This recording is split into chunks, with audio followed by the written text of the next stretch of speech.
Deer listeners, welcome to Kathanika. আজ আপনারা শুনছেন লেখক, দার্শনিক, চিন্তাবিদ এবং সাবেক ধর্মবিশ্বাসী ব্রিটনি এল হার্টলির আলোচিত বই নো ননসেন্স স্পিরিচুয়ালিটি।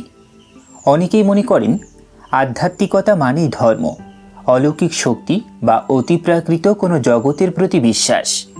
কিন্তু সত্যিই কি আধ্যাত্মিক হতে হলে ঈশ্বরে বিশ্বাস করতেই হবে? আপনি কি কখনো ভেবেছেন জীবনের গভীর অর্থ, বিস্ময় বা সৌন্দর্য অনুভব করার জন্য কি ধর্ম অপরিহার্য? ধ্যান, সহমর্মিতা, ভালোবাসা, কৃতজ্ঞতা কিংবা বিস্ময়ের অনুভূতি, এসব কি কেবল ধর্মীয় অভিজ্ঞতা নাকি মানুষের স্বাভাবিক মানসিক বৈশিষ্ট্য? ঈশ্বর বা পরজগতে বিশ্বাস না করেও কি একজন মানুষ অর্থপূর্ণ, নৈতিক এবং পরিপূর্ণ জীবনযাপন করতে পারে? মহাবিশ্বের বিশালতা, প্রকৃতির সৌন্দর্য বা মানবিক সম্পর্কের গভীরতা, এসবের মধ্যে কি এমন কিছু আছে যাকে আমরা আধ্যাত্মিক বলতে পারি? আর যদি অতিপ্রাকৃত কোনো ব্যাখ্যার প্রয়োজন নাই হয়, তাহলে আধ্যাত্মিকতার অর্থ আসলে কি?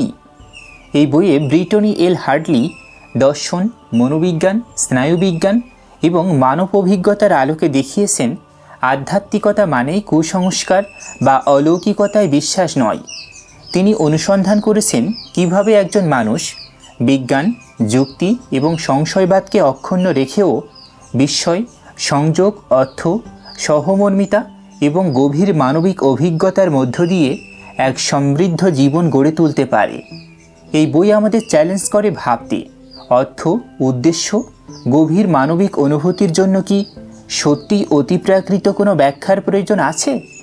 চলুন বিজ্ঞান, দর্শন এবং মানব অভিজ্ঞতার আলোয় একসাথে অনুসন্ধান করি ব্রিটনি এল হার্টলির নো ননসেন্স স্পিরিচুয়ালিটি বইয়ের গভীর ও অনুপ্রেরণামূলক ধারণাগুলো।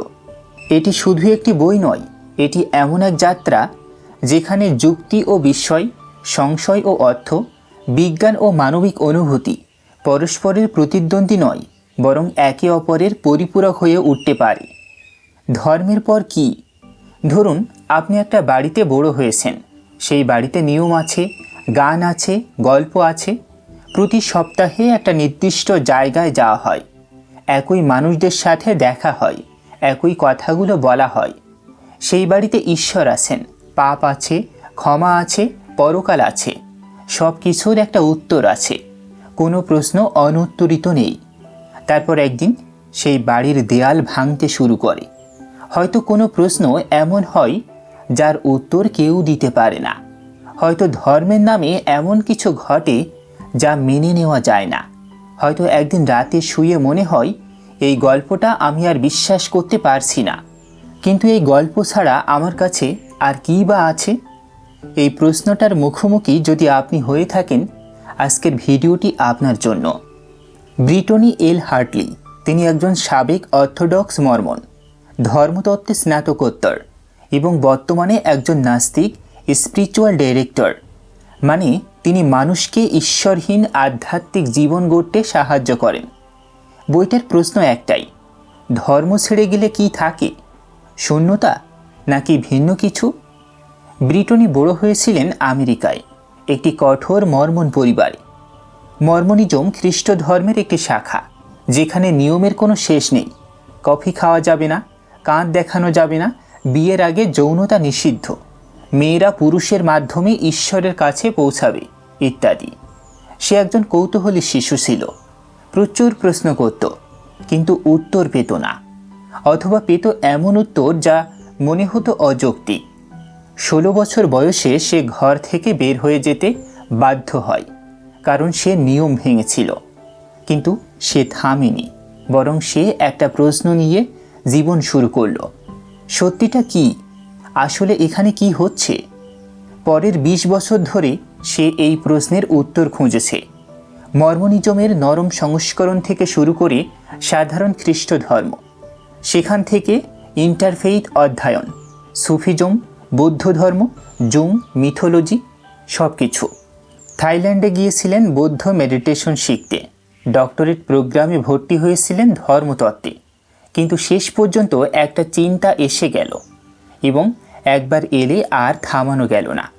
হয়তো ঈশ্বর আমাদের তৈরি করেননি, হয়তো আমরাই বারবার ঈশ্বরকে তৈরি করি। এই উপলব্ধি তাকে মুক্ত করল না, বরং তাকে ভেঙে দিল।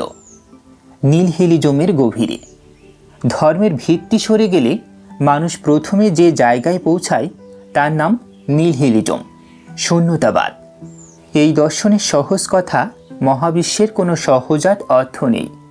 ব্রিটনি সেই গভীরে পড়েছিলেন। হিচেন্স পড়লেন, ডকিন্স পড়লেন, নিৎসে পড়লেন, এবং প্রতিটি বই তার মনের পুরনো দুর্গটাকে আরও ভেঙে দিল।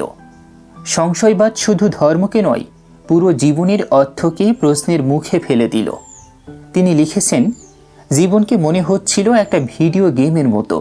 প্রতিদিন সকালে উঠিয়ে চরিত্রটাকে পোশাক পরাতেন, সমাজের মঞ্চে মানুষ খেলতেন, কিন্তু ভেতরে জানতেন এই খেলার কোনো মানে নেই। বেঁচে থাকার ইচ্ছেটাই চলে গিয়েছিল। তিনি আলবেয়ার কামুর একটা উদ্ধৃত করেন, ফরাসি দার্শনিক, যিনি দ্বিতীয় বিশ্বযুদ্ধের সময় লিখেছিলেন, দর্শনের একমাত্র প্রশ্ন হল আত্মহত্যা, জীবন বেঁচে থাকার যোগ্য কিনা। এই প্রশ্নটাই ব্রিটনির জীবনের শেষ প্রশ্ন হয়ে গিয়েছিল। তারপর কি হলো?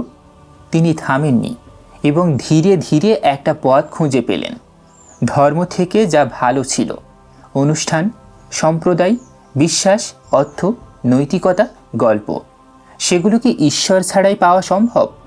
বিজ্ঞান ও যুক্তির সাথে বিরোধ না করে? উত্তর হলো হ্যাঁ, এবং এই উত্তরটাই এই বইয়ের কেন্দ্র। পশ্চিমের তিনটি পথ।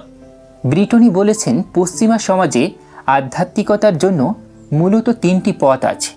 প্রথমত সংগঠিত ধর্ম, হাজার হাজার বছরের ঐতিহ্য, সম্প্রদায়, গল্প, অনুষ্ঠান, মানসিক আশ্রয়। কিন্তু সাথে আছে কুসংস্কার, ক্ষমতার অপব্যবহার, বিজ্ঞানের সাথে সংঘাত, নারী ও প্রান্তিক মানুষদের নিপীড়ন। দ্বিতীয়ত new age occult, tarot card, crystal, জ্যোতিষশাস্ত্র, উইচক্রাফট। সংগঠিত ধর্মের বাইরে, শ্রেণীবিন্যাস কম, কিন্তু অলৌকিক দাবি, সদ্যবিজ্ঞান এবং দায়িত্বহীনতা।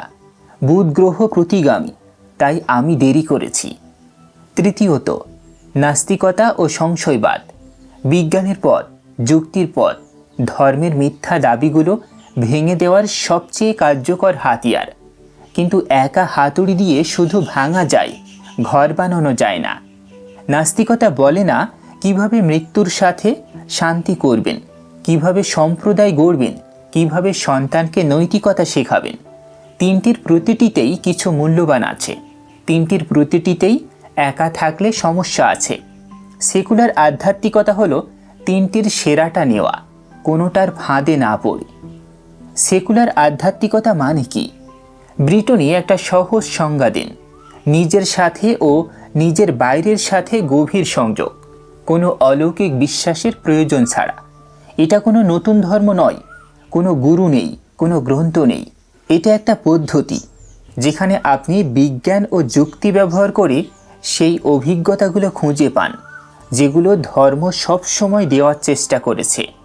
এটা বলছে না যে পৃথিবীতে কোনো রহস্য নেই, বলছে না যে জীবন কঠিন নয়, বলছে সেই রহস্য ও কঠিনতার মধ্যেও বেঁচে থাকার মতো একটা জীবন গড়া সম্ভব। বিজ্ঞান কি বলে? এখানে একটা গুরুত্বপূর্ণ তথ্য। হার্ভার্ড মেডিকেল স্কুলের সিনিয়র বিজ্ঞানী ডক্টর রোনাল্ড কেসলার 1997 সালে প্রথম দেখালেন, ধর্ম ও আধ্যাত্মিকতা এক জিনিস নয়। ধর্ম হলো একটি প্রাতিষ্ঠানিক কাঠামো, আধ্যাত্মিকতা হলো একটা অভিজ্ঞতা, গভীর সংযোগ, বিস্ময়, অর্থবোধের অভিজ্ঞতা। এবং মানসিক স্বাস্থ্যের সুরক্ষা আসে আধ্যাত্মিকতা থেকে, শুধু ধর্ম থেকে নয়। কলম্বিয়া বিশ্ববিদ্যালয়ের অধ্যাপক ডক্টর লিসা মিলার এর গবেষণা আরও চমকপ্রদ। তিনি দেখালেন, ব্যক্তিগত আধ্যাত্মিকতা যদি শুধু একটা ওষুধ হতো, তাহলে এটা হতো সবচেয়ে কার্যকর ওষুধ। বিষণ্ণতার বিরুদ্ধে 80% সুরক্ষা, মাদকাসক্তির বিরুদ্ধে বিশাল প্রতিরোধ, কিশোরদের মধ্যে ঝুঁকিপূর্ণ আচরণ 75% কমে, এবং এই সুরক্ষা কাজ করে ধর্মীয় বিশ্বাস থাক বা না থাক। তার মানে আধ্যাত্মিকতার উপকরণগুলো মানুষের মস্তিষ্কের জন্য সত্যিকার অর্থে কাজ করে। বিজ্ঞান এটা নিশ্চিত করেছে। প্রশ্ন হলো, ওষুধগুলো নিতে কি ঈশ্বরে বিশ্বাস করতেই হবে? ব্রিটনি বলছেন না।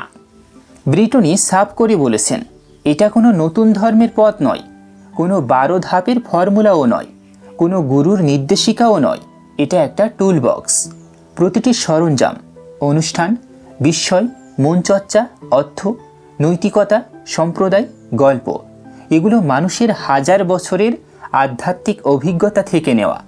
কিন্তু এখানে কোনো ধর্মীয় প্যাকেজিং নেই। বিজ্ঞানের ফিল্টার দিয়ে ধুয়ে যুক্তির আলোয় রেখে এই সরঞ্জামগুলো আপনার কাছে পৌঁছে দেওয়া। তিনি লিখেছেন, এই বইয়ের শেষে আপনি কোনো নির্দিষ্ট পথে নামবেন না, আপনি নিজেই আপনার নিজের পথ বানাবেন, কারণ সেটাই একমাত্র পথ যা টিকে থাকে। আলবার্ট কামু, যার কথা দিয়ে ব্রিটনি তার জীবনের ঘুরে দাঁড়ানোর কথা শুরু করেছেন, একটা কথা বলেছিলেন তিনি, একটি অস্বাধীন পৃথিবীতে বেঁচে থাকার একমাত্র উপায় হলো এতটাই মুক্ত হওয়া যে তোমার অস্তিত্বই একটা বিদ্রোহ। এই বইটা সেই বিদ্রোহের ম্যাপ। এখন আমরা যাব আরও গভীরে, কথা বলবো মানুষের অস্তিত্বের 4টি মহাভয় নিয়ে: মৃত্যু, স্বাধীনতা, একাকিত্ব, অর্থহীনতা, এবং দেখব কিভাবে সেকুলার আধ্যাত্মিকতা এই ভয়গুলোর মুখে দাঁড়াতে শেখায়। শৃঙ্খলা, বিশৃঙ্খলা ও অনুষ্ঠানের বিজ্ঞান। এতক্ষণ আমরা দেখলাম ব্রিটনি হার্টলি কিভাবে ধর্ম থেকে বের হয়ে নীলহিলিজমের অন্ধকারে পড়লেন এবং তারপর একটু একটু করে নতুন কিছু গড়ে তুললেন। এখন আমরা সেই পথটাকে দেখব, কিন্তু শুরু করব একটা প্রশ্ন দিয়ে। আপনার জীবনে কি এমন কোনো মুহূর্ত আছে, প্রতিদিনের ছোট্ট নিয়মিত একটা মুহূর্ত, যার জন্য আপনি অপেক্ষা করেন? সকালের চায়ের কাপ, রাতে ঘুমানোর আগে কিছুক্ষণ পড়া, শুক্রবারের রাতের একটা নির্দিষ্ট অনুষ্ঠান, এবং সেই মুহূর্ত না হলে দিনটা কেমন যেন অসম্পূর্ণ লাগে। এটা নিছক অভ্যাস নয়। বিজ্ঞান বলছে এর পেছনে একটা গভীর মানবিক প্রয়োজন আছে। শৃঙ্খলা বনাম বিশৃঙ্খলা। মানব সভ্যতার সবচেয়ে পুরনো গল্পগুলো একটা দ্বন্দ্ব নিয়ে আবর্তিত হয়। সেই দ্বন্দ্ব হলো শৃঙ্খলা ও বিশৃঙ্খলার মধ্যে। গ্রিক পুরাণে ছিল ক্যাওস, আদিম শূন্যতা। সেখান থেকে কসমস বা সুশৃঙ্খল মহাবিশ্বের জন্ম। হিন্দু দর্শনে আছে ত্রিদেবের ভারসাম্য। ব্রহ্মা সৃষ্টি করেন, বিষ্ণু রক্ষা করেন, শিব ভেঙে দেন। দাওবাদে আছে ইন ইয়াং, আলো ও অন্ধকার, একে অপরের মধ্য থেকে একে অপরকে ধারণ করে। মিশরীয় পুরাণে আছে মাত, সত্য, ন্যায় ও শৃঙ্খলার দেবী। বিপরীতে আছে ইস্ফের, বিশৃঙ্খলা। এই গল্পগুলো হাজার হাজার বছর ধরে বিভিন্ন সভ্যতায় বারবার ফিরে এসেছে, কারণ এগুলো মানুষের অভিজ্ঞতার কথা বলে। জীবন একটা অনিশ্চিত জায়গা, কোনো না কোনো অর্থ, কোনো না কোনো শৃঙ্খলা। সেটা আমাদের মস্তিষ্কের একটা মৌলিক চাহিদা। কিন্তু বিপদ আছে দুই দিকেই। অতিরিক্ত শৃঙ্খলা হলো মৌলবাদ। প্রতিটি প্রশ্নের উত্তর আগে থেকেই দেওয়া। যিনি প্রশ্ন করেন তিনি বিপজ্জনক। জগৎটাকে সম্পূর্ণ বোঝা গেছে বলে দাবি করা, এটা মানসিক শিশুশ্রম। চিন্তার ভার অন্যের কাঁধে তুলে দেওয়া। অতিরিক্ত বিশৃঙ্খলা হলো নীলহিলিজম। কোনো কিছুরই অর্থ নেই, কোনো কিছুই করার নেই। এটা ভিন্ন ধরনের ফাঁদ। মুক্তির মতো দেখায়, কিন্তু ভেতর থেকে খালি করে দেয়। ব্রিটনি বলেছেন, সেকুলার আধ্যাত্মিকতার কাজ হলো এই দুটির মাঝে বাড়ি বানানো, না পালিয়ে যাওয়া, না ভেঙে পড়া, বরং সচেতনভাবে গড়ে তোলা। ধর্ম কি করে ভালো? ব্রিটনির একটা কথা এখানে বলা দরকার। তিনি ধর্মকে সম্পূর্ণ খারিজ করেন না, বরং বলেছেন ধর্ম মানুষের একটা প্রকৃত প্রয়োজন মেটায়। কিন্তু কিভাবে? বিবর্তনীয় মনোবিজ্ঞানীরা মনে করেন ধর্মের জন্ম আমাদের মস্তিষ্কের দুটো প্রবণতা থেকে। প্রথমত প্যাটার্ন রিকগনিশন, যেখানে প্যাটার্ন নেই সেখানেও আমরা প্যাটার্ন খুঁজি। দ্বিতীয়ত এজেন্সি ডিটেকশন, অজানা ঘটনার পেছনে কর্তা আছে বলে ধরে নেওয়া। জঙ্গলে ঝোপের মধ্যে শব্দ শুনে প্রথম মানুষ যদি বলতো ওটা বাঘ নয়, সে আর নিরাপদ থাকতে পারত না। যে বলতো হয়তো কিছু একটা আছে, সে বেঁচে থাকত। এই দুটো সহজাত প্রবণতা থেকেই উঠে এলো ধর্ম, অদেখা শক্তির ধারণা, কারণ ও ফলের সংযোগ, পূজা ও আচার। এবং এই আচরণগুলো, অনুষ্ঠানগুলো সত্যিকার অর্থেই কাজ করে। সেটা ধর্মের সম্পদ, কিন্তু ধর্ম সেই সম্পদের একমাত্র মালিক নয়। অনুষ্ঠানের বিজ্ঞান। বিজ্ঞান কি বলছে রিচুয়াল বা অনুষ্ঠান নিয়ে? হার্ভার্ড বিশ্ববিদ্যালয়ের গবেষক ফ্রান্সিসকো জিনো ও মাইকেল নর্টন একটি চমকপ্রদ পরীক্ষা করেছিলেন। তারা অংশগ্রহণকারীদের $200 একটি লটারিতে অংশ নিতে দেন। যারা হেরে যায় তাদের দুটো দলে ভাগ করা হয়। একটি দল একটি অনুষ্ঠান পালন করে, অপরটি কোনো কিছুই করে না। অনুষ্ঠানটি ছিল সম্পূর্ণ কল্পিত, কোনো পবিত্র গ্রন্থ থেকে নেওয়া নয়। শুধুমাত্র 4টি ধাপ। প্রথম ধাপ, কাগজে নিজের অনুভূতি আঁকো। দ্বিতীয় ধাপ, কাগজে 1 চিমটি লবণ ছিটাও। তৃতীয় ধাপ, কাগজটা টুকরো টুকরো করো। এবং চতুর্থ ধাপ, মনে মনে 10 পর্যন্ত গুনো 5 বার। ফলাফল, যারা এই বানানো অনুষ্ঠানটি পালন করেছিল তারা উল্লেখযোগ্যভাবে কম দুঃখ অনুভব করেছিল হারের পরে। তাদের শরীর এমনকি জেনে বুঝে যে এটা একটা পরীক্ষামূলক অনুষ্ঠান, সেই অনুষ্ঠানের মধ্য দিয়ে আবেগ প্রক্রিয়া করতে পেরেছিল। এটা একটা প্লাসিবো ইফেক্ট নয়, বরং গবেষকরা এর নাম দিয়েছেন ওপেন লেভেল প্লাসিবো, যেখানে আপনি জানেন সেটা বানানো, তবুও কাজ করে। কারণ অনুষ্ঠান মস্তিষ্ককে একটা সংকেত দেয়, সেই মুহূর্তটা আলাদা। এই মুহূর্তে আমি সাধারণ স্বয়ংক্রিয়তা থেকে বেরিয়ে এসেছি। এখানে কিছু একটা ঘটেছে যা গুরুত্বপূর্ণ, এবং সেই সংকেতটাই যথেষ্ট। নিজের অনুষ্ঠান, নিজের ক্যালেন্ডার। ধর্মের একটা বড় শক্তি হলো এর লিটার্জিক্যাল ক্যালেন্ডার। বছরের প্রতিটি মৌসুমকে অর্থ দেওয়া। ঈদে পরিবার একত্রে হয়, পূজায় আলো জ্বলে, বড়দিনে গান হয়। এগুলো শুধু উৎসব নয়, এগুলো সামাজিক মস্তিষ্কের খোরাক। বিভিন্ন ধর্মের দিকে তাকান। ইসলামে রমজান শুরু হয় নতুন চাঁদ দেখার মধ্য দিয়ে। সমগ্র সম্প্রদায় একসাথে আকাশের দিকে তাকায়। ইহুদি শুক্কোতে মানুষ অস্থায়ী ঘর বানায় এবং তারার দিকে মুখ করে ঘুমোয়, পূর্বপুরুষদের যাযাবর জীবনের স্মরণে। জাপানি জেন বৌদ্ধরা একটি নির্দিষ্ট দিনে পূর্ণচন্দ্রের জন্য প্রার্থনা, কবিতা ও বিশেষ খাবারের আয়োজন করে। পৌত্তলিক ঐতিহ্যে আছে অয়নকাল উৎসব। শীতের শেষে সম্প্রদায় একসাথে মিলিত হয় ভোরের আলোর অপেক্ষায়। এই সবকটির কেন্দ্রে আছে একটাই জিনিস, মনোযোগের সাথে সময়কে চিহ্নিত করা। ব্রিটনি বলেছেন এই কাজটা আপনি নিজেও করতে পারেন কোনো ঈশ্বর ছাড়া। তার পরিবারে বড়দিন হয়, কিন্তু স্কাই জিনির কাছে উপহার চেয়ে নয়। হ্যামিল্টন মিউজিক্যাল দেখা হয়। আমেরিকার স্বাধীনতা দিবসে আলেকজান্ডার হ্যামিল্টনের জীবনের গল্প ও রাষ্ট্র গড়ার স্বপ্ন নিয়ে আলোচনা হয়। থ্যাঙ্কসগিভিংয়ের সকালে পুরো পরিবার হাইকিংয়ে যায়। রাতের খাবারে বলা হয় লিলো অ্যান্ড স্টিচের একটি লাইন, ওহানা মানে পরিবার, পরিবার মানে কেউ পেছনে পড়ে থাকে না। এগুলো কোনো ধর্মীয় আচার নয়, কিন্তু এগুলো অনুষ্ঠান, কারণ এগুলো নির্দিষ্ট, নিয়মিত এবং অর্থবহ। নিজের অনুষ্ঠান বানানোর প্রশ্নগুলো সহজ। আপনি কি মনে করতে চান? কোন মানুষগুলোকে, কোন মুহূর্তগুলোকে, কোন মূল্যবোধগুলো আপনি নিয়মিত নিজেকে মনে করিয়ে দিতে চান? বিস্ময়, সবচেয়ে কম মূল্যায়িত মানসিক অভিজ্ঞতা। এবার আসি বিজ্ঞানের আরেকটি আবিষ্কার।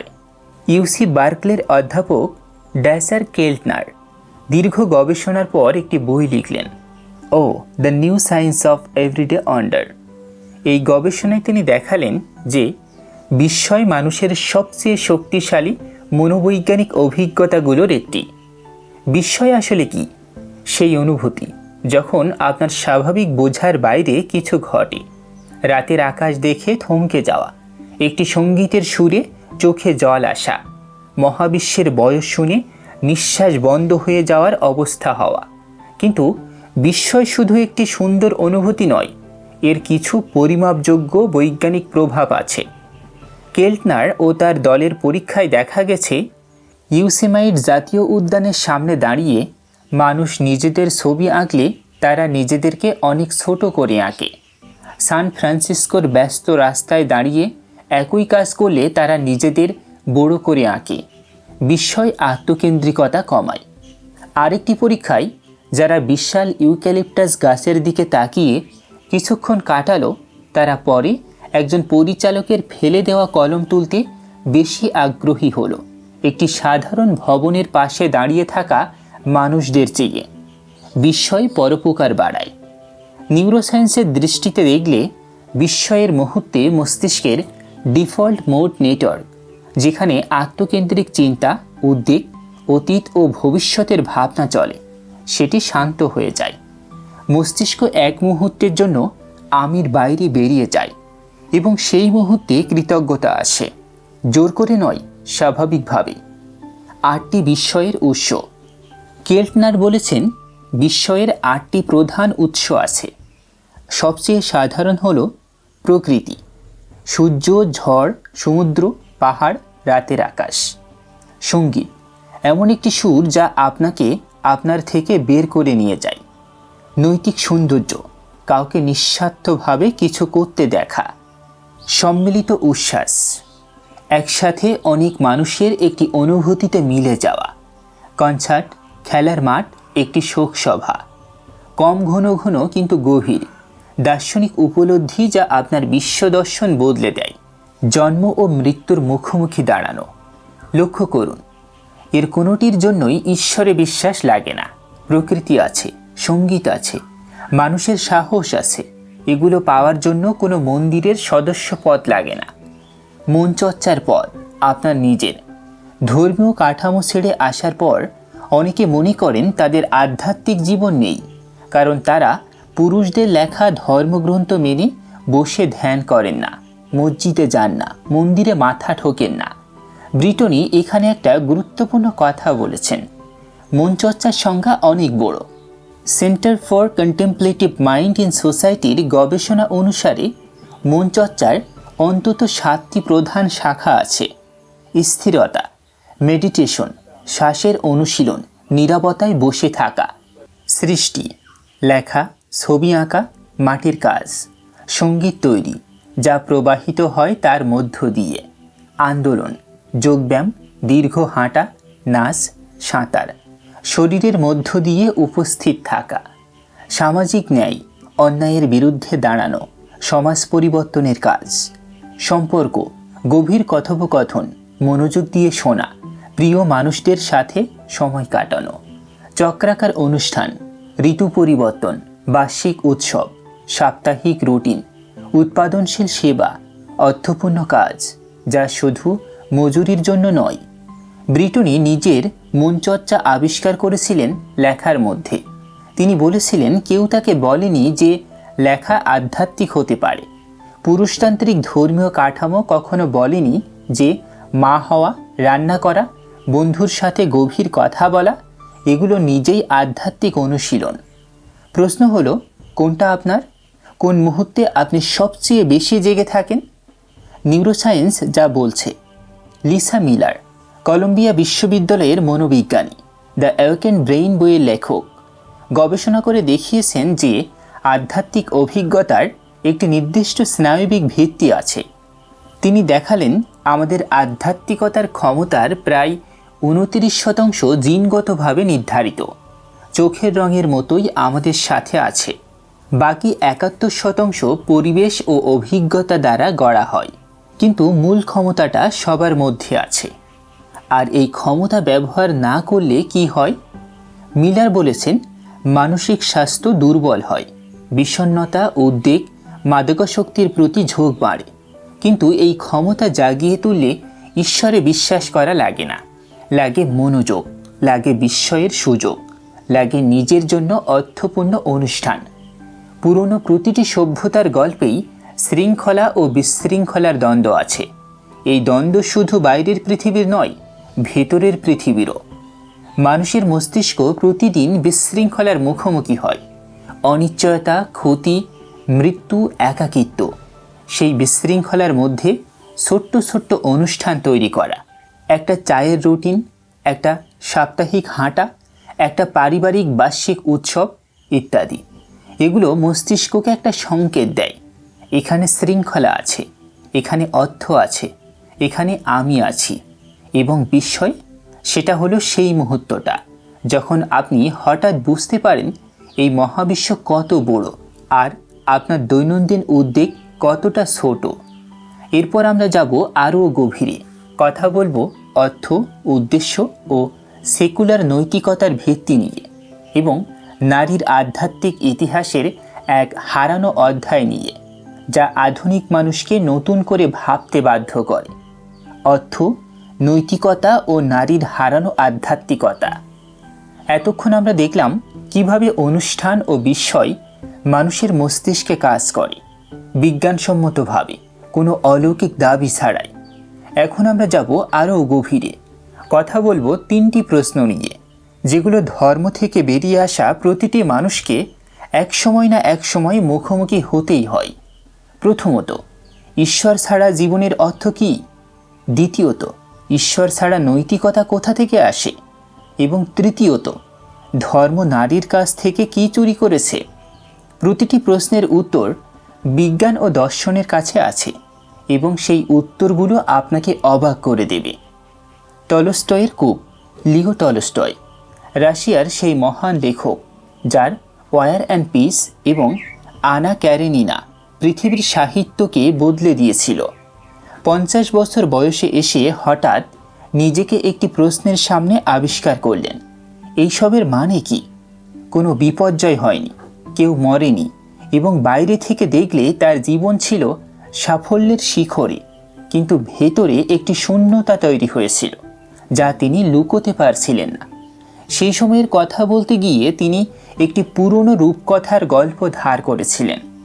একজন পথিক বিরাট মাঠে হঠাৎ একটি হিংস্র জন্তুর মুখোমুখি হলেন। পালাতে গিয়ে একটি শুকনো কূপের মধ্যে লাফ দিলেন, কিন্তু কূপের তলায় দেখলেন একটি ড্রাগন হা করে অপেক্ষা করছে। তিনি কূপের দেয়ালের একটি ডালে ঝুলে রইলেন, ওপরে জন্তু, নিচে মৃত্যু। আর তখন দেখলেন 2টো ইঁদুর, একটি সাদা একটি কালো, দিন রাত সেই ডালটাকে কুরে কুরে খাচ্ছে। ডালে কিছু মধু আছে, তিনি জিভ বাড়িয়ে চাটলেন, কিন্তু মধু আর মিষ্টি লাগছে না। টলস্টয় বললেন, এটাই জীবনের অনুভূতি। সাফল্য, খ্যাতি, পরিবার সব মধুর মতো ছিল এক সময়, কিন্তু মৃত্যু অনিবার্য এবং সেই জ্ঞান একবার সত্যিকার অর্থে বুকে নামলে আর কোনো মধু মিষ্টি লাগে না। দার্শনিকরা এই অভিজ্ঞতার নাম দিয়েছেন অস্তিত্বগত সংকট, এক্সিস্টেন্সিয়াল ক্রাইসিস, এবং ধর্ম থেকে বেরিয়ে আসার পর এই সংকট প্রায় প্রতিটি চিন্তাশীল মানুষের কাছে আসে। প্রশ্ন হলো, টলস্টয় কিভাবে বেরিয়ে এলেন এবং বিজ্ঞান ও দর্শন কি বলছে এই প্রশ্নের উত্তরে? কামু ও 3টি পদ। ফরাসি দার্শনিক আলবেয়ার কামু এই প্রশ্নটাকে সরাসরি মোকাবেলা করেছিলেন। তিনি বললেন, দর্শনের একমাত্র গুরুত্বপূর্ণ প্রশ্ন হলো জীবন বেঁচে থাকার যোগ্য কিনা। এই প্রশ্নের মুখে তিনি 3টি পদ দেখলেন। প্রথম পদ, জীবন থেকে সরে যাওয়া। কামু বলেছেন এটা করবেন না, কারণ এতে সেই কষ্টটাই পৃথিবীতে আরও ছড়িয়ে পড়ে যা থেকে আপনি পালাতে চাইছেন। দ্বিতীয় পদ, দার্শনিক আত্মহত্যা, অর্থাৎ যে কোনো একটি বিশ্বাস ব্যবস্থার কাছে নিজেকে সমর্পণ করা, কারণ সেটা ভয় কমায়। ধর্ম হতে পারে, নিউ এজ হতে পারে, যে কোনো মতবাদ। কিন্তু কামু বলেছেন এটা স্বাধীনতা নয়, এটা আচ্ছারাই। মলের মধ্যে হারিয়ে যাওয়া শিশু যখন ভয়ে প্রথম অপরিচিত হাত ধরে নেয়, সেটা নিরাপদ নয়, সেটা মরিয়া হয়ে ধরা। তৃতীয় পদ, অ্যাবসার্টকে আলিঙ্গন করা। মহাবিশ্বের কোনো সহজাত অর্থ নেই, এটা জেনে মৃত্যু অনিবার্য, এটা জেনে তারপরও সচেতনভাবে স্বাধীনভাবে নিজের জীবনে অর্থ তৈরি করা। কামু একটি গ্রিক মিথের কথা বলেন, সিসিফাস, যাকে দেবতারা সাজা দিয়েছিল একটি পাথর পাহাড়ের চূড়ায় তুলতে, শুধু দেখার জন্য যে সেটা আবার গড়িয়ে পড়বে। চিরকাল একই কাজ। কামু বলেছেন সিসিফাসকে সুখী কল্পনা করতে হবে, কারণ পাথর তোলার যাত্রাটাই তার, পাহাড়টা তার, প্রতিটি মুহূর্তটা তার। ফলাফল হয়তো অর্থহীন, কিন্তু যাত্রাটা নয়। এটা নীলহিলিজম নয়, এটা নীলহিলিজমের উত্তর। সলঝেনিৎসিন, যখন সত্যই একমাত্র অস্ত্র। কিন্তু অনেকে বলবেন কামুর পাথর দার্শনিক। বাস্তব জীবনে যদি সত্যিই সব হারিয়ে যায় তখন আলেকজান্ডার সলঝেনিৎসিনের গল্পটা মনে করুন। 1945 সাল, সোভিয়েত রাশিয়া। সলঝেনিৎসিন একটি চিঠিতে স্তালিনের সমালোচনা করেছিলেন। সেই অপরাধে তাকে 8 বছরের জন্য পাঠানো হলো সাইবেরিয়ার শ্রম শিবিরে। সেখানে ঠান্ডা, অন্ধকার, ক্ষুধা এবং ক্যান্সার সব শেষ মনে হচ্ছিল। কিন্তু সেই শিবিরে তিনি দেখলেন এমন মানুষদের যারা বন্দুকের নলের সামনেও সত্য বলেছেন, সঠিক কাজটাই করেছেন, মৃত্যুর আগেও মানসিক মর্যাদা হারাচ্ছেন না। সেই দৃশ্য তাকে বাঁচিয়ে দিল। তিনি লিখতে শুরু করলেন সোভিয়েত শ্রম শিবিরের ইতিহাস। শত শত বন্দির সাক্ষ্য নিয়ে পাণ্ডুলিপির কপি লুকিয়ে রাখলেন বিভিন্ন মানুষের কাছে, যাতে কেজিবি খুঁজে পেলেও সব শেষ না হয়। এক সহকারী নির্যাতনের স্বীকারোক্তি দিয়ে ফেলার ভয়ে নিজেই প্রাণ দিলেন, যাতে পাণ্ডুলিপি নষ্ট না হয়। শেষ পর্যন্ত বই বেরোলো, গুলাগ আর্কিপে গেল। সোভিয়েত ইউনিয়নের পতনে এই বইটির ভূমিকা ছিল। সলঝেনিৎসিন নোবেল পুরস্কার পেলেন। নির্বাসন শেষে দেশে ফিরলেন। তিনি পরে বলেছিলেন, মানুষ জিজ্ঞেস করে এই পৃথিবীতে এত অন্যায়ের বিরুদ্ধে আমি কি করতে পারি। উত্তর, মিথ্যায় অংশ নিও না, সত্য বলো, এটাই সবচেয়ে বিপ্লবী কাজ। ব্রিটনি বলেছেন তার নিজের জীবনেও একটাই কাজ তাকে বাঁচিয়েছে, সত্য বলা। স্বামীকে বলা যে তিনি আর বিশ্বাস করেন না, অধ্যাপককে বলা যে তিনি থিওলজিতে ডক্টরেট করতে পারবেন না, সন্তানদের চার্চ থেকে বের করে নেওয়া, নিজের গলায় কথা বলা শুরু করা। প্রতিটি সত্য বলা একটি ছোট্ট মুক্তি দিল। আপনার কাছে কোন সত্যটা এখনো অনুচ্চারিত? নৈতিকতার জন্য কি ঈশ্বর লাগে? এটা সম্ভবত সবচেয়ে বেশি জিজ্ঞেস করা প্রশ্ন। ঈশ্বর না থাকলে নৈতিকতা কোথা থেকে আসবে? এর উত্তর বিজ্ঞান দিচ্ছে, এবং উত্তরটা বেশ চমকপ্রদ। প্রথমত, নৈতিকতা বিবর্তনীয়। ফ্রান্স ডি অল, প্রাইমেট বিশেষজ্ঞ ও নৈতিকতার বিবর্তন নিয়ে গবেষক, তিনি দেখিয়েছেন যে সহানুভূতি, ন্যায়বোধ এবং পারস্পরিক সহায়তার প্রবণতা আমাদের বিবর্তনীয় ঐতিহ্য থেকে আসা। শুধু মানুষ নয়, ভ্যাম্পায়ার বাদুড়েরা খাবার না পাওয়া সঙ্গীকে রক্তবমি করে খাওয়ায়, শিম্পাঞ্জিরা দুর্বলকে রক্ষা করে, পেঙ্গুইনরা পালা করে সবচেয়ে ঠান্ডা জায়গায় দাঁড়ায়, ইঁদুরেরা যে সঙ্গী বুলিং করে তাকে খেলতে নেয় না। এমনকি বানরের মধ্যেও অসাম্যের বিরুদ্ধে প্রতিবাদ দেখা যায়।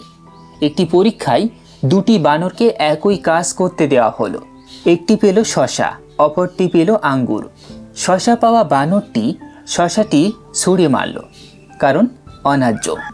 কোনো বানর মোজেস নেই, কোনো ডলফিন যিশু নেই, কোনো পেঙ্গুইন নবী নেই, তবুও নৈতিকতা আছে, কারণ সহযোগিতা বেঁচে থাকার জন্য কার্যকর, এবং সহযোগিতার জন্য দরকার সামাজিক বিশ্বাস, ন্যায্যতার বোধ এবং অপরের কষ্ট অনুভব করার ক্ষমতা, অর্থাৎ সহানুভূতি। মানুষের মস্তিষ্কে এই সহানুভূতির স্নায়বিক ভিত্তি আছে। মিরর নিউরনস, যে নিউরনগুলো আমাদের অপরের অনুভূতি নিজের মধ্যে অনুভব করতে সাহায্য করে, এগুলো প্রাকৃতিক নির্বাচনে টিকে থেকেছে, কারণ এগুলো সামাজিক বন্ধন তৈরিতে সাহায্য করে। নৈতিকতার ভিত্তি তাহলে কি? ব্রিটনি সহজ করে বললেন, কষ্ট খারাপ, এতটুকু জানলেই যথেষ্ট। আমি জানি কষ্ট কি, আপনিও জানেন, তাই আমি যদি আপনাকে কষ্ট দিই সেটা খারাপ। এতটুকুই নৈতিকতার প্রথম স্তর। এর ওপর আসে স্বর্ণ নিয়ম। পৃথিবীর প্রতিটি সমাজে, প্রতিটি সংস্কৃতিতে, প্রতিটি যুগে এর কোনো না কোনো রূপ আছে। অপরের সাথে তেমন করো যেমন তুমি চাও অপরে তোমার সাথে করুক।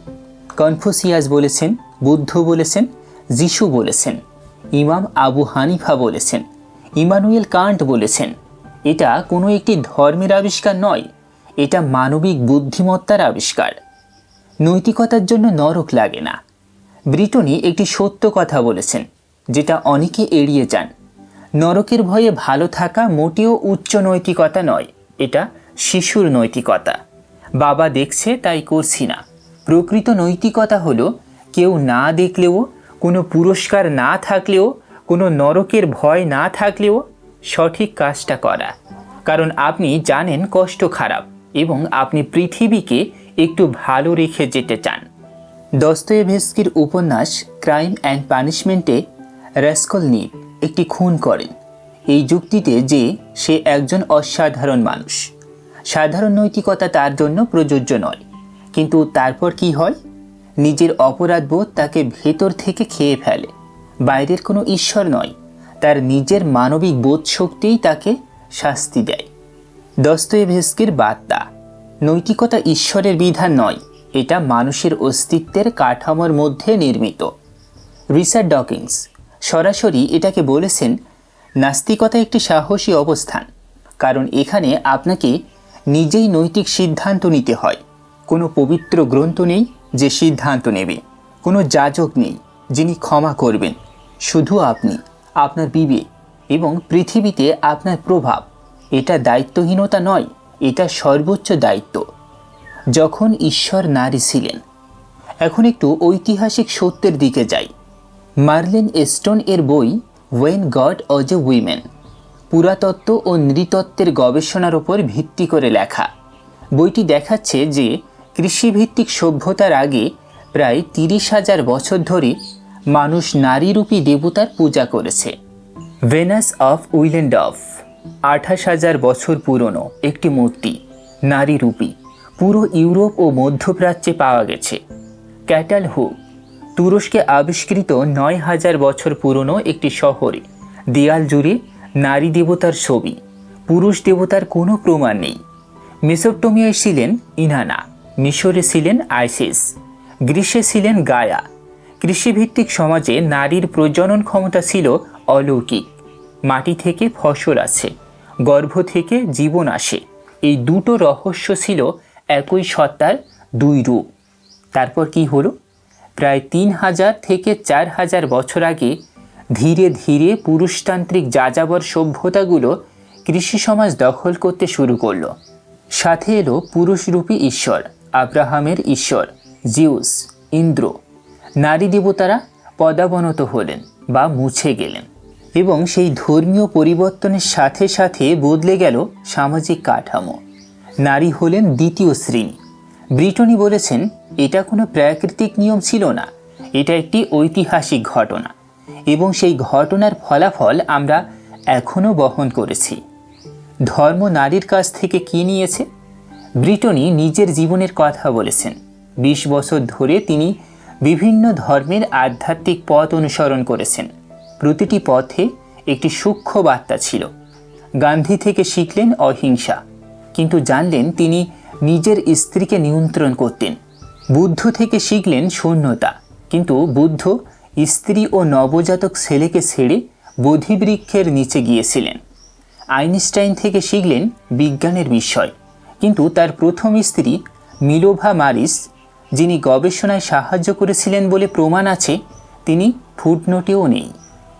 মর্মনিজম বলছে ঈশ্বর আবার কথা বলছেন, কিন্তু কিশোরী মেয়েদের বিয়েতে রাজি না হলে বলা হয়েছে তাদের পরিবার নরকে যাবে। প্রতিটি আধ্যাত্মিক ঐতিহ্যে অজান্তেই একটি বার্তা মিশেছিল। মানুষকে তা পুরুষ ঠিক করে এবং নারী তার কম। ব্রিটনি এই উপলব্ধিতে রাগান্বিত হয়েছেন এবং তার রাগ ন্যায্য, কারণ এটা তথ্যভিত্তিক রাগ। নারীর দৈনন্দিন জীবনই আধ্যাত্মিক অনুশীলন। মীরাবাই এস্টার, নারী রহস্যবাদীদের নিয়ে গবেষক, একটি গুরুত্বপূর্ণ কথা বলেছেন। পুরুষতান্ত্রিক আধ্যাত্মিকতা সবসময় বলছে শরীর থেকে বিচ্ছিন্ন হও, ইন্দ্রিয়কে অস্বীকার করো, সংসার ছেড়ে দাও, তবেই মুক্তি। এটা সবসময় পুরুষের সংজ্ঞা, কিন্তু নারীর আধ্যাত্মিকতা বলে এই মুহূর্তে, এই শরীরে, এই সম্পর্কে, এই কাজে থাকো। মাঝরাতে কাঁদতে কাঁদতে সন্তানকে বুকের দুধ খাওয়ানো, এটা আধ্যাত্মিকতা নয়। ক্লান্তিতে চোখে অন্ধকার এসেও বৃদ্ধ মায়ের পাশে বসে থাকা, এটা কি সাধনা নয়? বন্ধুকে ছোট্ট টেক্সট পাঠানো, তুমি কেমন আছো, এটা কি সংযোগ নয়? ব্রিটনি বলেছেন তার নিজের আধ্যাত্মিক অনুশীলন হলো দেখা, প্রতিদিন কোনো বিশেষ পোশাক ছাড়া, কোনো বিশেষ ভঙ্গি ছাড়া, শুধু কলম ও কাগজ। কেউ তাকে বলেনি এটা আধ্যাত্মিক, কারণ এতে কোনো পুরুষ গুরু নেই, কোনো মন্দির নেই, কোনো উপাধি নেই, কিন্তু এটাই তার পথ। এবং হয়তো আপনারও একটি পথ আছে যেটাকে আপনি কখনো আধ্যাত্মিক বলার অনুমতি দেননি। বন্ধুর সাথে গভীর কথোপকথন, বাগান করা, মাটি দিয়ে কিছু গড়া, গান গাওয়া যেটা কেউ শুনবে না, নিজের জন্য পছন্দের পিৎজা অর্ডার করা, কারণ আপনার রুচিও গুরুত্বপূর্ণ। অর্থ বাইরে থেকে আসে না, নৈতিকতা আকাশ থেকে পড়ে না, এবং আধ্যাত্মিকতা কোনো পুরুষ গুরুর অনুমোদনের অপেক্ষা রাখে না। বিজ্ঞান বলছে আমরা সামাজিক প্রাণী যারা অর্থ তৈরি করতে পারি, সহানুভূতি অনুভব করতে পারি এবং সচেতনভাবে বেছে নিতে পারি কিভাবে বাঁচব। এই ক্ষমতাগুলো কোনো দেবতার দান নয়, এগুলো লক্ষ বছরের বিবর্তনের ফল এবং আমাদের নিজেদের। টলস্টয় শেষ পর্যন্ত বেরিয়ে এসেছিলেন ভালোবাসা ও সরলতাকে কেন্দ্রে রেখে একটি জীবন গড়ে। সলঝেনিৎসিন বেরিয়ে এসেছিলেন সত্য বলার সাহসকে কেন্দ্রে রেখে। আপনার কেন্দ্রটা কি হবে? এখন আমরা যাব অকাল্ট টুলস, রহস্যবাদ এবং গল্পের শক্তির কাছে। বিজ্ঞানের চোখে দেখব কোনটা সত্যিকার উপকরণ, কোনটা ফাঁদ। অন্তর্জগৎ, রহস্যবাদ ও গল্পের বিজ্ঞান। আমরা দেখেছি কিভাবে অর্থ, নৈতিকতা এবং নারীর আধ্যাত্মিকতাকে বিজ্ঞানের আলোয় বোঝা যায়। এখন প্রবেশ করব ভেতরে, অকাল্ট বা রহস্যময় অনুশীলনের জগতে, মিস্টিসিজমে এবং মানুষের গল্প বলার প্রবণতায়, তবে কিছু বিজ্ঞানের ফিল্টার দিয়ে। প্রশ্ন হলো, ট্যারোট, জ্যোতিষ, রেকি, ধ্যান এগুলো কি কাজ করে? করলে কেন করে এবং কোথায় সাবধান হতে হবে? অকাল্ট বলতে কি বোঝায়? অকাল্ট শব্দটি শুনলে অনেকের মাথায় আছে অন্ধকার ঘরে মোমবাতি জ্বালিয়ে কালো জাদু, কিন্তু ল্যাটিন ভাষায় অকাল্টস মানে শুধু লুকানো বা গোপন, অর্থাৎ এটি হলো জ্ঞানের সেই শাখা যা সংগঠিত ধর্মের মূলধারার বাইরে থেকে মানুষের অন্তর্জগতের সাথে কথা বলার চেষ্টা করে। ব্রিটনি বলেছেন, এই জগৎটা পুরুষতান্ত্রিক প্রাতিষ্ঠানিক ধর্মের বিপরীতে যে জিনিসগুলো সরবরাহ করে সেগুলো হলো নারী সত্তার স্বীকৃতি, অন্তর্দৃষ্টি, প্রকৃতির সাথে সংযোগ, শরীর ও আবেগের ভাষা। এই কারণে ধর্মীয় প্রতিষ্ঠান সবসময় অকালকে ভয় পেয়েছে। কিন্তু ভয় পাওয়া মানে কি সবটা খারিজ করা? বিজ্ঞান বলে না। জ্যোতিষশাস্ত্র, বিজ্ঞান যা বলে। জ্যোতিষ নিয়ে একটি সরল প্রশ্ন, গ্রহের অবস্থান কি মানুষের ব্যক্তিত্ব নির্ধারণ করে? উত্তর হলো না, এর কোনো বৈজ্ঞানিক প্রমাণ নেই। তাহলে কোটি কোটি মানুষ কেন জ্যোতিষ মানেন? কারণ দুটি পরিচিত জ্ঞান বিজ্ঞানগত প্রক্রিয়া। প্রথমটির নাম বার্নাম ইফেক্ট বা ফোরার ইফেক্ট। 1948 সালে মনোবিজ্ঞানী বার্ট্রাম ফোরার একটি পরীক্ষা করলেন। তিনি ছাত্রদের একটি ব্যক্তিত্ব পরীক্ষা দিলেন, তারপর প্রত্যেককে আপনার নিজস্ব ফলাফল বলে একটি একই রিপোর্ট দিলেন। রিপোর্টে ছিল, আপনি অন্যদের কাছ থেকে ভালোবাসা পেতে চান, তবে নিজেকে অতিরিক্ত সমালোচনা করুন। আপনার ভেতরে ব্যবহার না হওয়া ক্ষমতা আছে। অর্থাৎ আমাদের মস্তিষ্ক এমনভাবে তৈরি যে সাধারণ বর্ণনাকেও আমাকেই বলছে মনে হয়। দ্বিতীয়টির নাম কনফার্মেশন বায়াস। আমরা যে তথ্য আমাদের বিশ্বাসের সাথে মেলে সেটা মনে রাখি। আমরা যে তথ্য আমাদের বিশ্বাসের সাথে মেলে সেটা মনে রাখি, যেটা মেলে না সেটা ভুলে যাই। আজকে আপনাকে বলা হলো আপনার মিথুন রাশি, তাই আজ সতর্ক থাকুন। সারাদিন আপনি ছোট ছোট বিপদ লক্ষ্য করবেন, ভালো জিনিস মনে থাকবে না। কিন্তু ব্রিটনি বলেছেন, জ্যোতিষের একটি ব্যবহার আছে। এটি মানব মনোবিজ্ঞানের প্রথম প্রচেষ্টা। 12টি ঘর দিয়ে জীবনের বিভিন্ন দিক পরীক্ষা করা, পরিচয়, মূল্যবোধ, সম্পর্ক, কর্মজীবন। এটা আত্মপরীক্ষার একটি কাঠামো হতে পারে। শুধু মনে রাখতে হবে, মঙ্গল গ্রহ আপনার দিন নষ্ট করেনি, আপনার আচরণ করেছে। ট্যারোট, অবচেতনের ভাষা। ট্যারোটও বিজ্ঞানগতভাবে ভবিষ্যৎ দেখতে পারে না, কিন্তু এটি একটি কার্যকর সাইকোলজিক্যাল টুল হতে পারে। কিভাবে? আপনাকে যদি সরাসরি জিজ্ঞেস করা হয়, তোমার জীবনে কী সমস্যা, আপনার যুক্তিবাদী মন একটি উত্তর তৈরি করে দেবে।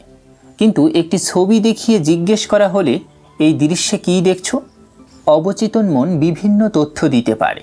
এটাই প্রজেক্টিভ সাইকোলজির নীতি। Rorschach ink blot test, thematic apperception test, এগুলো একই নীতিতে কাজ করে এবং এগুলো চিকিৎসা বিজ্ঞানে স্বীকৃত। একজন ভালো ট্যারোট পাঠক আপনার ভবিষ্যৎ বলে না, সে আপনার বর্তমান অবস্থার ছবি আঁকতে সাহায্য করে আপনাকেই।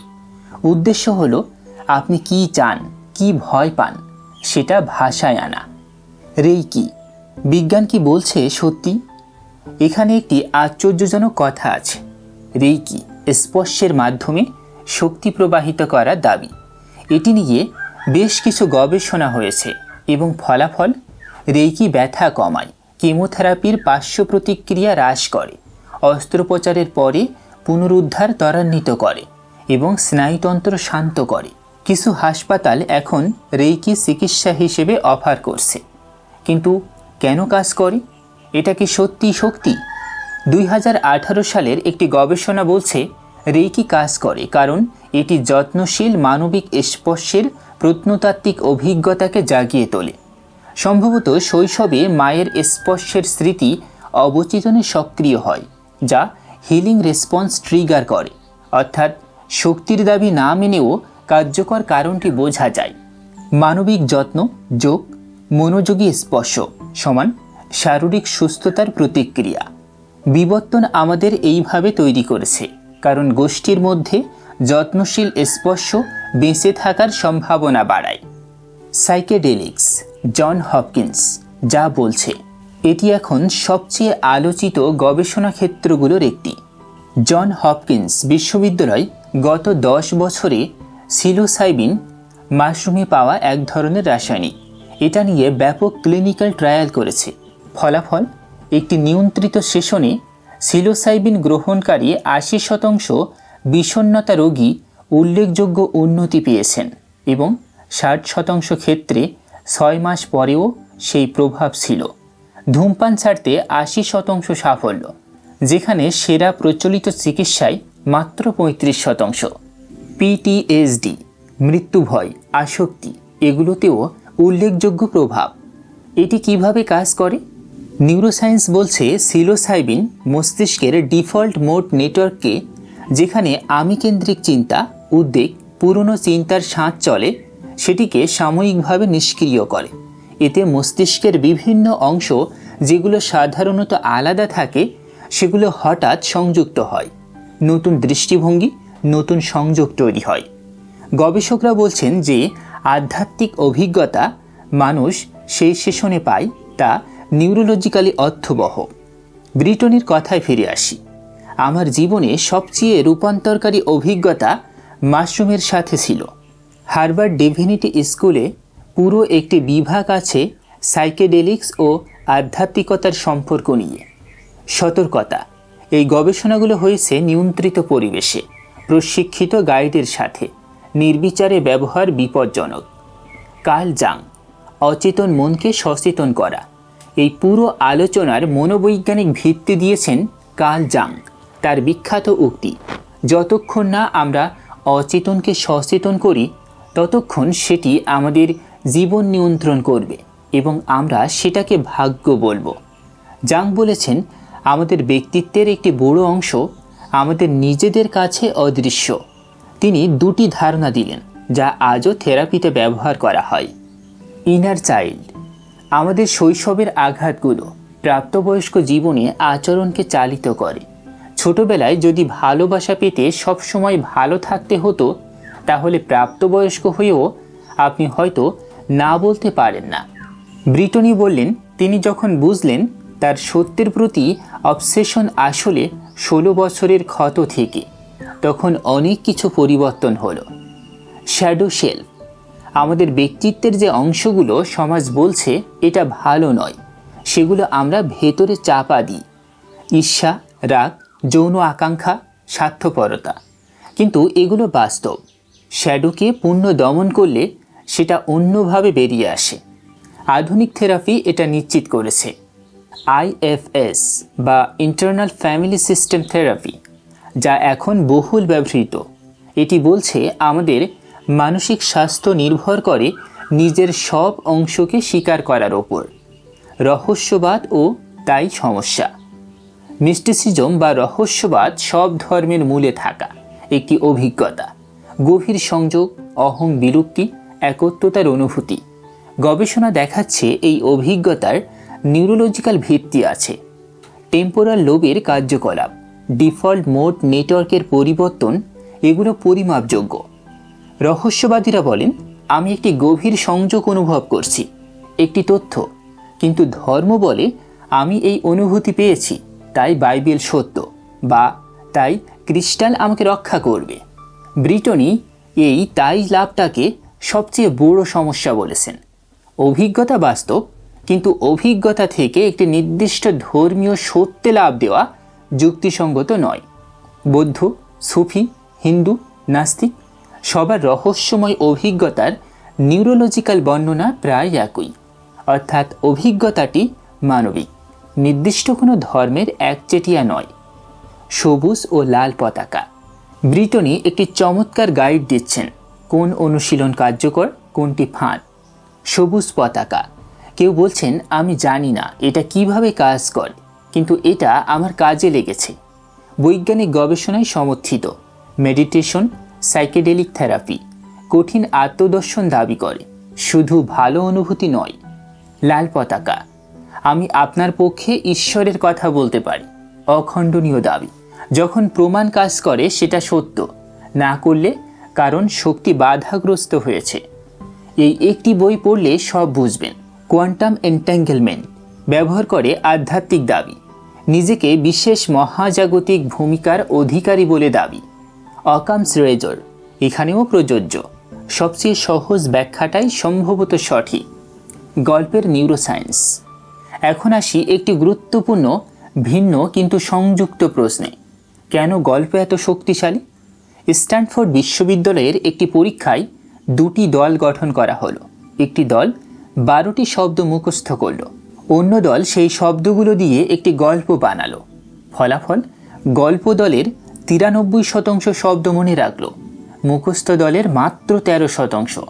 কারণ আমাদের মস্তিষ্ক তথ্য সংরক্ষণ করে আখ্যানের কাঠামোতে।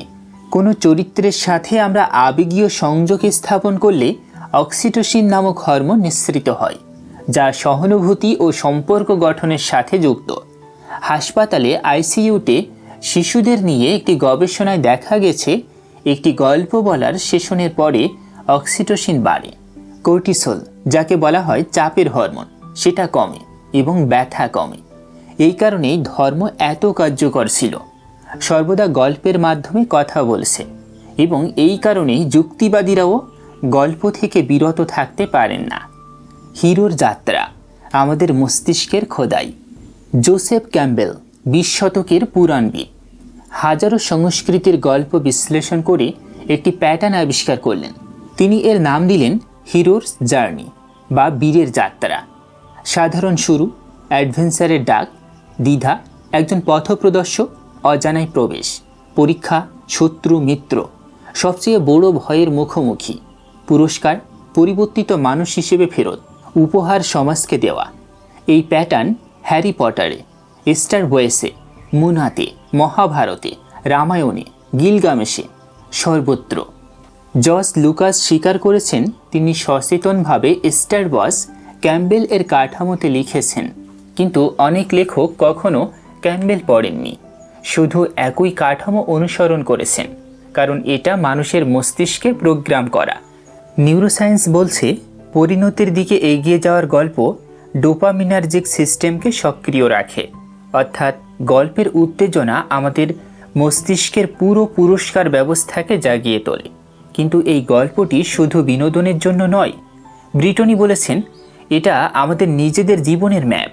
আপনি কোন জায়গায় আছেন? সাধারণ পৃথিবীতে, নাকি ডাকটি শুনছেন, নাকি অজানায় পা রাখছেন?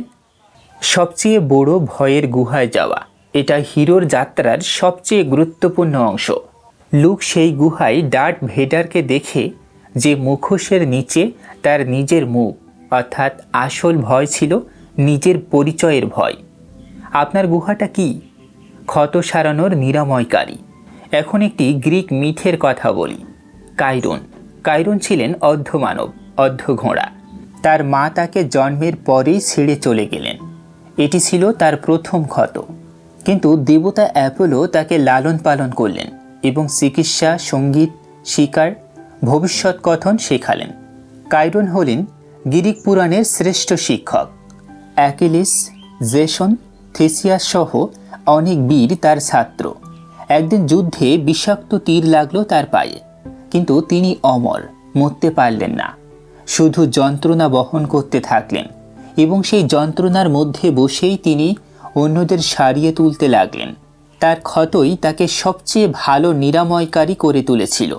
এই গল্পের মনোবৈজ্ঞানিক সত্যটি আধুনিক গবেষণায় নিশ্চিত। যারা নিজেরা কঠিন সময় পেরিয়েছেন তারা অন্যদের দুঃখ বুঝতে পারেন। বিষণ্ণতা থেকে বেরিয়ে আসা মানুষ বিষণ্ণ মানুষদের জন্য সেরা সমর্থক। ব্রিটনি বলেছেন এটাই তার অভিজ্ঞতা। নিলহিলিজমের গভীর থেকে উঠে আসা ব্রিটনি আজ তাদের সাথে কথা বলতে পারেন যারা সেই গভীরে আছেন। আপনার ক্ষতটি কোথায়? সেটি হয়তো আপনার সবচেয়ে বড় উপহারের উৎস। আমরা দেখলাম জ্যোতিষ, ট্যারোট কাজ করে, কিন্তু গ্রহের শক্তির কারণে নয়, বরং মানুষের কনফার্মেশন বায়াস ও প্রজেক্টিভ সাইকোলজির কারণে। রেইকি কাজ করে, কিন্তু রহস্যময় শক্তির কারণে নয়, বরং মানবিক যত্নশীল স্পর্শের নিউরোলজিক্যাল প্রভাবের কারণে। সাইকেডেলিক্স কাজ করে, জন হপকিন্সের গবেষণায় প্রমাণিত, ডিফল্ট মোড নেটওয়ার্ককে পুনর্গঠিত করে। গল্প কাজ করে, কারণ আমাদের মস্তিষ্ক আখ্যানের ভাষায় তৈরি এবং রহস্যময় অভিজ্ঞতা বাস্তব, কিন্তু সেই অভিজ্ঞতা থেকে একটি নির্দিষ্ট ধর্মীয় সত্যে লাভ দেওয়া যুক্তিসঙ্গত নয়। এরপর আমরা যাব সম্প্রদায়, ভালোবাসা এবং একটি বিজ্ঞানসম্মত আধ্যাত্মিক জীবনের ভবিষ্যতের দিকে। সম্প্রদায়, মানব সমৃদ্ধি ও আধ্যাত্মিকতার ভবিষ্যৎ। আমরা দেখেছি কিভাবে ধর্মের বাইরে গিয়েও অনুষ্ঠান, বিস্ময়, অর্থ, নৈতিকতা, গল্প, এই উপকরণগুলো বিজ্ঞানসম্মতভাবে একটি পূর্ণ জীবন গড়তে পারে। এখন আমরা দেখব 3টি বড় প্রশ্নের উত্তর। প্রথমত, মানুষের সর্বোচ্চ বিকাশ কেমন দেখায়? বিজ্ঞান কি বলছে?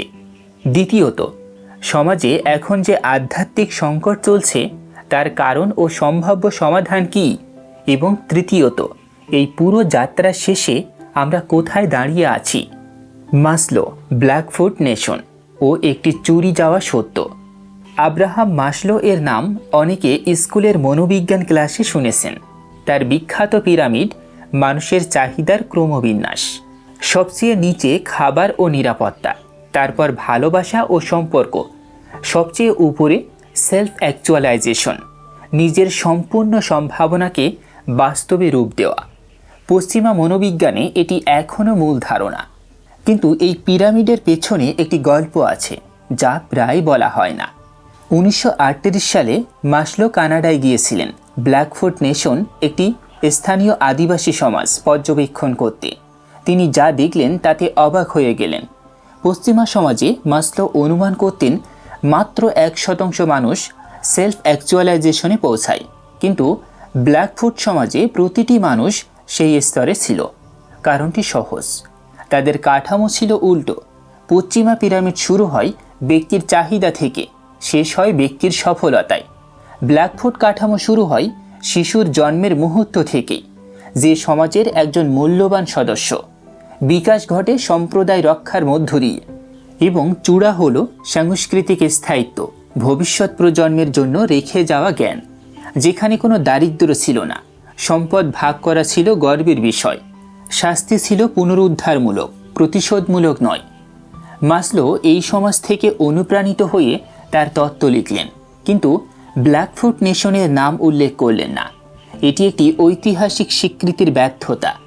আধুনিক গবেষকরা এখন এটি স্বীকার করেছেন, কিন্তু মূল সত্যটি হলো সবচেয়ে বেশি মানুষ আধ্যাত্মিক পরিপূর্ণতায় পৌঁছেছিল এমন সমাজে যেখানে ব্যক্তির চেয়ে সম্প্রদায়কে বড় করে দেখা হয়েছিল। বিবর্তন মনোবিজ্ঞান এর কারণ বলছে, মানুষ বিবর্তনগতভাবে সামাজিক প্রাণী। ছোট দলে বাঁচতে গড়া হয়েছিল, যেখানে সহযোগিতা, পারস্পরিক নির্ভরতা এবং সম্মিলিত পরিচয় ছিল বেঁচে থাকার মূল হাতিয়ার। আধুনিক পশ্চিমা ব্যক্তিকেন্দ্রিকতা আমাদের বিবর্তনীয় প্রকৃতির সাথে মিলছে না। সেলফ অ্যাকচুয়ালাইজেশন এরপর কি? সেলফ ট্রান্সেন্ডেন্স। মাসলো মৃত্যুর আগে তার পিরামিডে একটি নতুন স্তর যোগ করতে চেয়েছিলেন, সেলফ ট্রান্সেন্ডেন্স। মৃত্যুর পর তার কাগজপত্র ঘেঁটে এটি পাওয়া গেছে। সেলফ ট্রান্সেন্ডেন্স মানে কি? নিজের সীমানার বাইরে যাওয়া, আমি থেকে আমরাতে প্রসারিত হওয়া, নিজের সাফল্যের তালিকা পূরণ করা নয়, বরং এমন কিছুর অংশ হওয়া যা নিজের চেয়ে বড়। গবেষণায় দেখা গেছে সেলফ ট্রান্সেন্ডেন্স যাদের মধ্যে বেশি, তারা উদ্বেগ ও বিষণ্ণতায় কম ভোগেন, সম্পর্কে বেশি সন্তুষ্ট থাকেন, বার্ধক্যে মৃত্যুকে কম ভয় পান, পরোপকারী আচরণ বেশি করেন।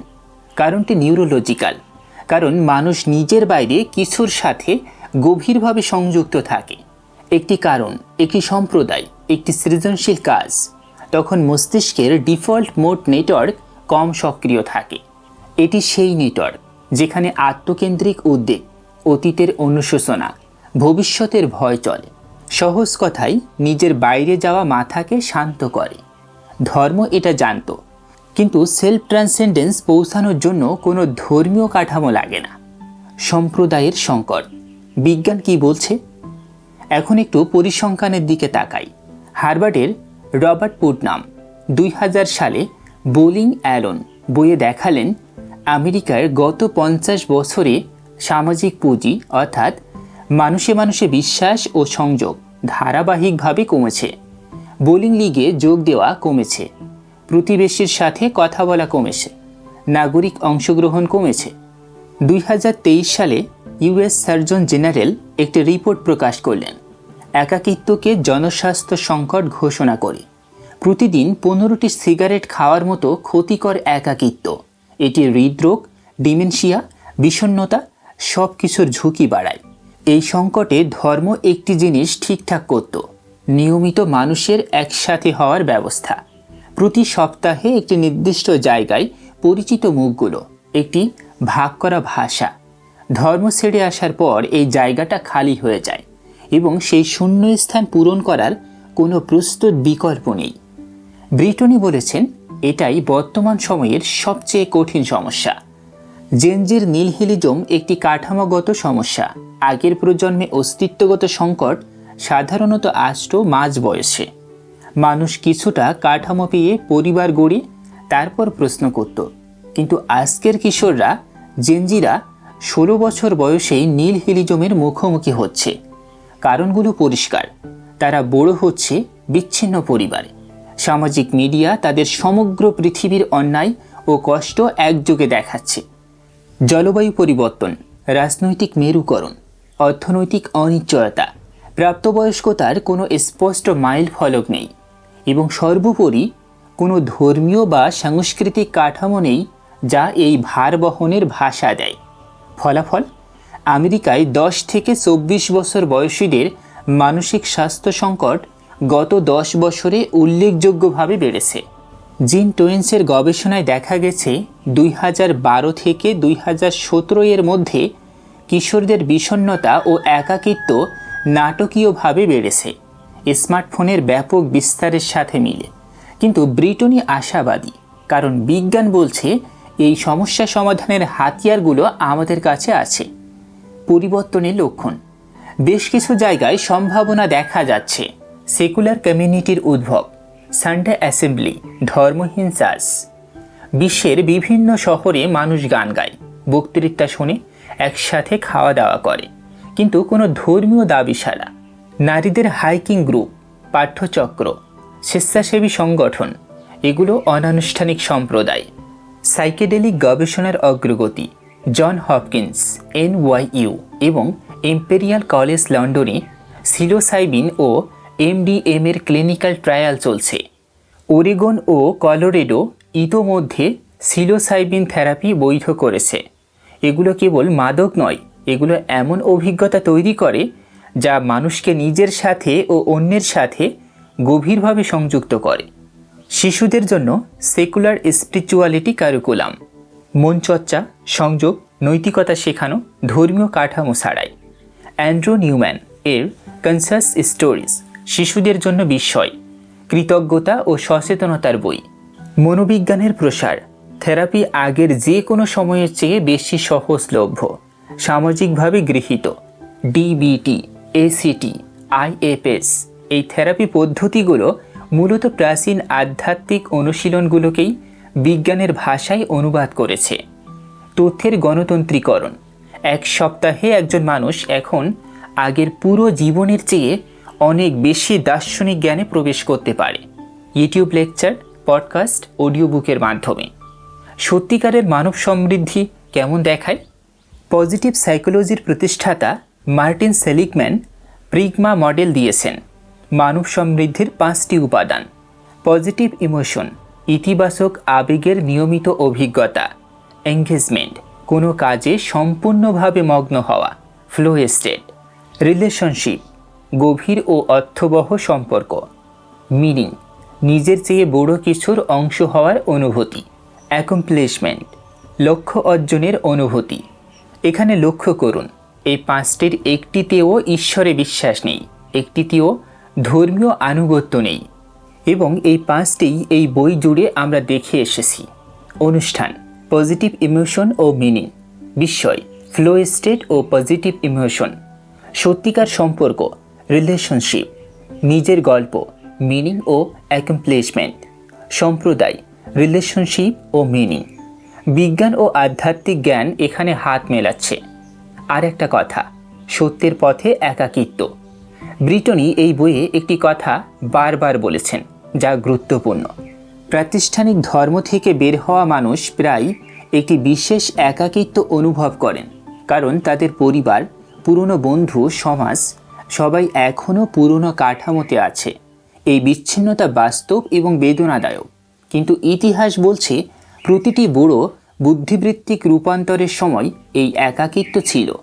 গ্যালিলিও একা ছিলেন, ডারউইন একা ছিলেন, ফ্রেডরিক ডগলাস একা ছিলেন, সিমন দা বিভার একা ছিলেন, কিন্তু তারা সত্যিই একা ছিলেন না। তাদের চারিদিকে ছিল এমন মানুষ যারা একই দিক থেকে তাকাচ্ছিলেন, একই প্রশ্ন করছিলেন।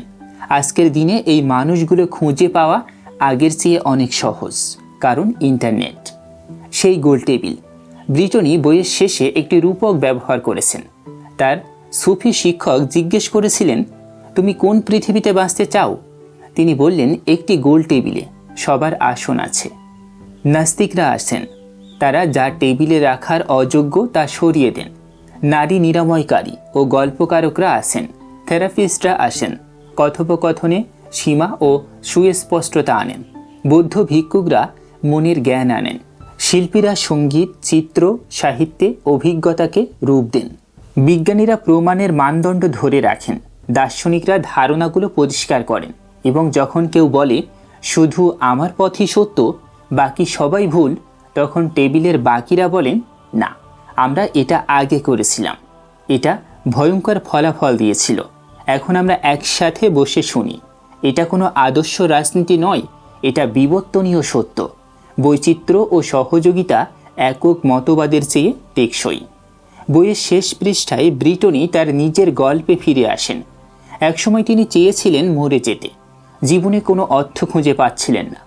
তারপর তিনি সিদ্ধান্ত নিলেন, একটা পরীক্ষা করে দেখি, এই উপকরণগুলো দিয়ে একটা জীবন বানাই, কি হারাবো? সব তো হারিয়ে গেছে। তিনি লিখতে শুরু করলেন। কেউ বলেনি এটা আধ্যাত্মিক, কিন্তু এটাই তার পথ হলো। প্রকৃতিতে বেশি সময় কাটাতে শুরু করলেন, সৎ মানুষ খুঁজলেন, এমন কিছু নারী পেলেন যারা প্রাণের বন্ধু হলেন। সন্তানদের সাথে ফোন নামিয়ে রেখে খেলতে বসলেন। নিজের গল্পটাকে ব্যর্থতা ও ক্ষতগুলো সহ নিজের বলে গ্রহণ করলেন। ধীরে ধীরে জীবন বদলে গেল। মৃত্যু কামনা থেকে জীবন কামনায়। এই রূপান্তর সম্ভব হয়েছিল কোনো ঈশ্বরের হস্তক্ষেপে নয়, বরং মানব মস্তিষ্কের স্থিতিস্থাপকতায়, বৈজ্ঞানিকভাবে প্রমাণিত উপকরণগুলোর প্রয়োগে এবং সৎ মানুষদের সংস্পর্শে। আলবার্ট আইনস্টাইন একবার বলেছিলেন, ভবিষ্যতের ধর্ম একটি মহাজাগতিক ধর্ম হবে। এটি ব্যক্তিগত ঈশ্বরকে অতিক্রম করবে এবং মতবাদ ও ধর্মতত্ত্ব পরিহার করবে। প্রাকৃতিক ও আধ্যাত্মিক উভয়কে আলিঙ্গন করে এটি হবে একটি অর্থবহ ঐক্যের ধর্ম অনুভূতির ওপর নির্মিত। ক্রিস্টোফার হিচেন্স, যার সাথে ব্রিটনির মতের বড় মিল, মৃত্যুর আগে বলেছিলেন, মানুষের স্থান অমুক্ত বিশ্বে একজন স্তন্যপায়ী প্রাণী হওয়া সত্ত্বেও, বিস্ফোরিত তারার ধুলো দিয়ে তৈরি হওয়া সত্ত্বেও, অতিক্রান্ত রহস্যময় এমনকি আবেগ বিশিষ্ট অনুভূতির প্রয়োজন রাখে। আমি যে কাউকে বিশ্বাস করি না যার এটা নেই। এটা প্রকৃতি, আলো, সঙ্গীত, প্রেম এবং সব কিছুর ক্ষণস্থায়িত্ব সম্পর্কে সচেতনতার সাথে। এটাই সেকুলার আধ্যাত্মিকতার সারমর্ম। কোনো অলৌকিক দাবি নয়, কোনো পরকালের প্রতিশ্রুতি নয়, শুধু সেই মহাবিশ্বে, এই জীবনে, এই মুহূর্তে সম্পূর্ণ জেগে থাকার সিদ্ধান্ত। রুমি লিখেছিলেন, সঠিক ও ভুলের ধারণার বাইরে একটি মাঠ আছে যেখানে আমি আপনার জন্য অপেক্ষা করব। ব্রিটনিও সেই মাঠের কথা বলেছেন। সেই মাঠে যারা আছেন প্রশ্ন করেন, যারা ক্ষত বহন করেন, যারা তবুও অর্থ খোঁজেন এবং খুঁজে পান। এই যাত্রায় আমরা দেখলাম আধ্যাত্মিকতা কোনো ধর্মের একচেটিয়া সম্পদ নয়। এটা মানুষের লক্ষ বছরের বিবর্তনে তৈরি, মস্তিষ্কের গভীরে খোদাই এবং বিজ্ঞান দ্বারা ক্রমশ উন্মোচিত একটি সর্বজনীন মানবিক ক্ষমতা। সেটাকে ব্যবহার করা, সেটাকে গড়ে তোলা, সেটাকে নিজের করে নেওয়া, এটাই আমাদের কাজ। প্রিয় শ্রোতা, ভিডিওটি ভালো লাগলে লাইক দিন, চিন্তাশীল মানুষদের সাথে শেয়ার করুন এবং এমন আরও গভীর বই বিশ্লেষণ শুনতে কথনিকাতে সাবস্ক্রাইব করুন। কমেন্টে অবশ্যই আপনার মূল্যবান মন্তব্য লিখে জানাতে ভুলবেন না। ধন্যবাদ।